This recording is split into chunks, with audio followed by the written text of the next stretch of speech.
Buena otra vez más en el canal. Hoy día en este video voy a hablar 4 idiomas. Espero que ustedes se suscriban y quédense hasta el final del video.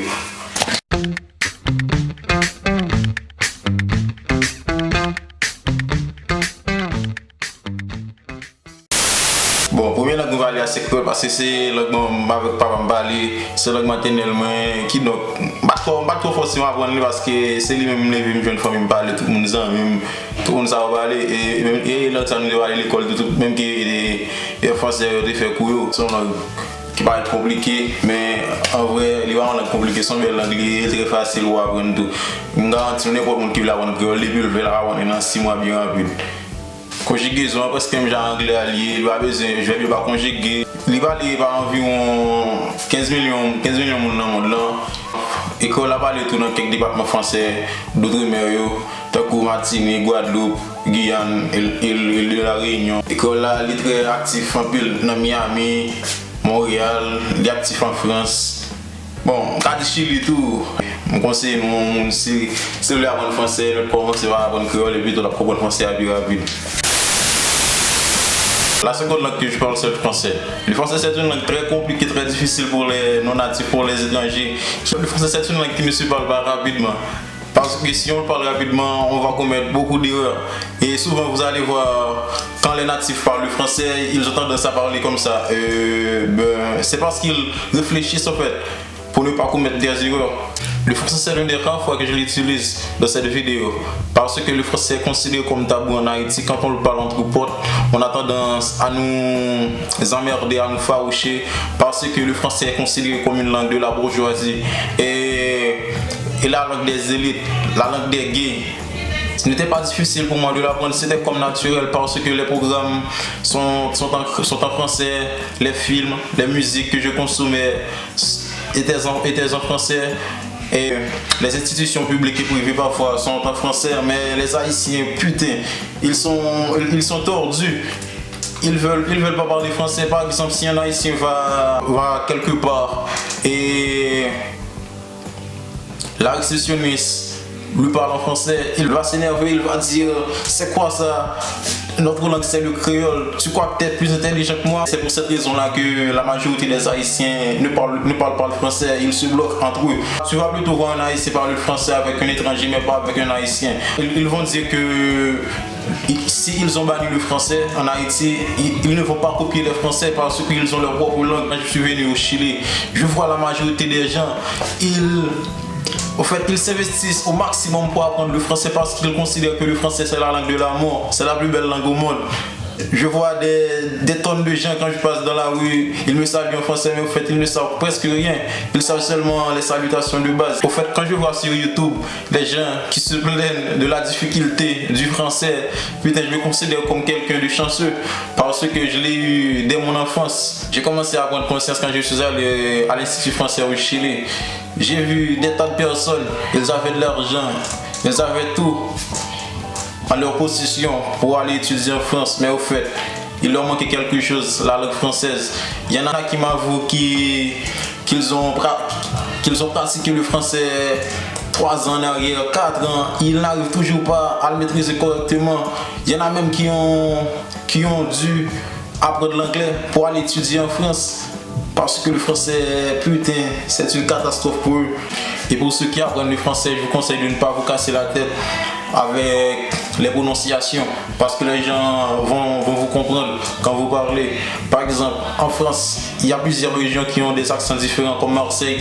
Les Africains, ils ont des accents différents, bizarres parfois. Ne parlons pas des Canadiens. Avec leurs accents anglais. Putain, ça nous casse l'oreille en fait quand les Canadiens parlent français. Pour finir, je vais dire que je suis fier de parler le français comme une deuxième langue. Mais même si je sais que j'ai commis beaucoup d'erreurs dans cette vidéo, mais je m'en bats les couilles au fait.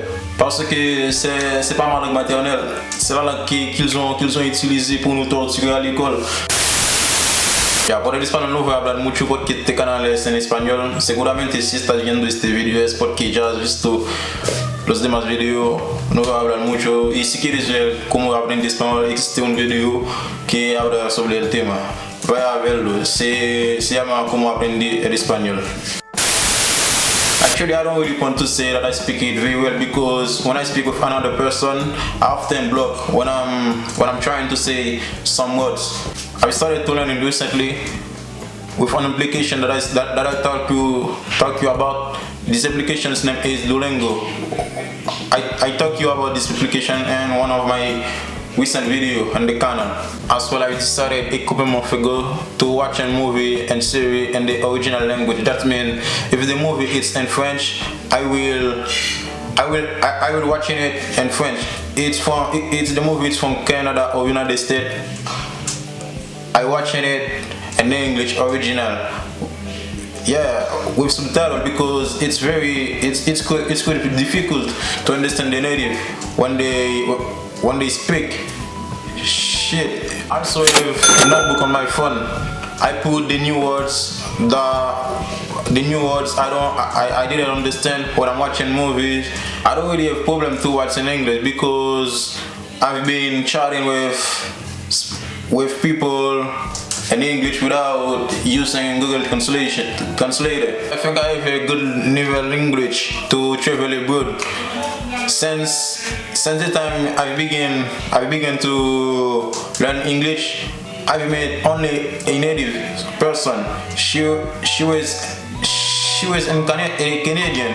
I went to her house. I had to deliver her something of my last work, and she couldn't speak Spanish.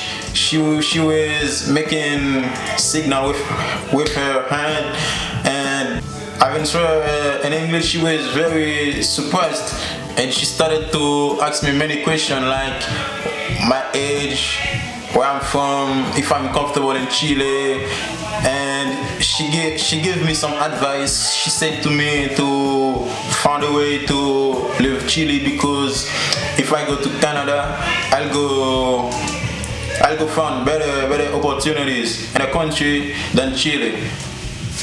She gave me a good tip. This day, wow, it was amazing for me because it was the first time I could speak English with a native. I think my biggest problem is the lack of practice. That tends to demotivate me to learning. That's demotivate me a lot because I don't have someone to practice the English to face to correct my mistakes. When I was in high school in Chile, I was the best student in the English course. I didn't even a notebook. That's bored my teacher a lot. Anyway, I've always got 7/7 for an English. I think the worst note I got was 6.3/7. Now, one of my biggest dreams, my goal is to be able to speak English with the same ease than my native language, or is Creole, because the English is my favorite language all time. I love it a lot. Esto do el vídeo de hoy. Espero que hayas gustado. Deja un comentario abajo para decirme cuáles son los idiomas que hablas y cuáles son que te gustaría hablar en un futuro. Y nos vemos para la próxima. On se voit à la prochaine. Goodbye, see you soon. Malina Valley.